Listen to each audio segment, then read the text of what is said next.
primera reforma viene avalada o viene continuada por una segunda reforma que parece ser, y digo parece ser, Vicente, porque es una enmienda publicada en el boletín de las Cortes Valencianas y que todavía, hasta que no se produzca el debate de la ley de acompañamiento, no sabremos si sale adelante o no. Esta enmienda o esta reforma tributaria lo que pretende es reducir nuevamente el mínimo exento, bajarlo a 500.000. No hay que olvidar que hay un mínimo exento de 1 millón de euros para las personas con cierto grado de vulnerabilidad, como son los discapacitados. Ese mínimo se mantiene. Y además, y dado que también se oye que en el Estado se va a proponer aumentar el último tipo de gravamen, el que supera los 10 millones de euros, al 3,5, como actualmente la Comunidad Valenciana está en el 3,12, también se pretende subir al 3,5%. Impacto económico de esta posible enmienda que tenga resultado. Bueno, pues el aumento del último tramo puede originar un aumento de recaudación de unos 4 millones de euros y incorporar la reducción del mínimo exento puede dar lugar a un aumento de 18 millones de euros. Es decir, que esta reforma que se está planeando puede conseguir que las arcas de la Comunidad Valenciana crezcan en 22 millones de euros, pero cuidado.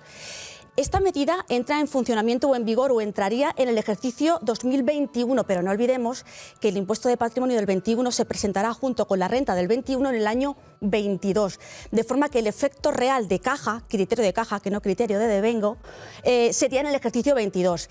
Más datos, porque siempre es interesante que nuestros ciudadanos conozcan datos. Un par solo y luego seguimos abundando en ellos. Los datos simplemente, de los 4.500.000, casi 5 millones de valencianos, solo presentan el impuesto sobre el patrimonio 23.000 declarantes, arrojando una cifra de recaudación de casi 160 millones de euros. A mí me ha quedado claro que en Hacienda, además de tener otras virtudes, hay que poseer una buena memoria para trabajar. Por supuesto. Sí, porque doña Sonia se lo sabe todo de memoria. Don Federico Barona, su primera intervención.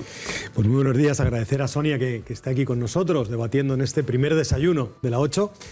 Y reflexionar un poco sobre el impuesto de patrimonio. Yo creo que hay que decir dos cosas. Bajo mi punto de vista es un impuesto obsoleto, es un impuesto que lleva mucho tiempo entre nosotros, creo que no se ha adaptado a los tiempos, creo que deberíamos reconsiderarlo, evidentemente a nivel nacional, con todas las disfunciones que está generando la tan manida armonización fiscal. Y sobre todo, en una época que hemos pasado, que estamos pasando de pandemia, se deberían haber tomado medidas mucho más agresivas, al igual que la situación económica que estamos viviendo. Por ejemplo, en el caso de que, como consecuencia del COVID, un empresario individual pierda dinero, puede ocurrir que los bienes que tiene afectos a su actividad no se consideren exentos porque no genera el beneficio necesario. Eso es una de las medidas que, dada la situación extrema actual, bajo mi punto de vista, se debería haber tomado, así como otras. Te he puesto un ejemplo porque creo que lo que no se ha hecho es reflexionar y decir, estamos en un año excepcional y deberíamos haber tomado medidas excepcionales para considerar este tipo de casos y hay otros, y lo sabes. Respecto a la subida, yo creo que un impuesto como este, con el impacto económico que va a tener, que es relativamente pequeño, al final, desgraciadamente, se está utilizando, y no lo digo por ti, no lo digo por tu dirección general, con fines políticos más que con fines de recaudación y con fines de justicia. Yo les propongo que continuemos la ronda de desayuneros y después doña Sonia nos responda de una manera ya más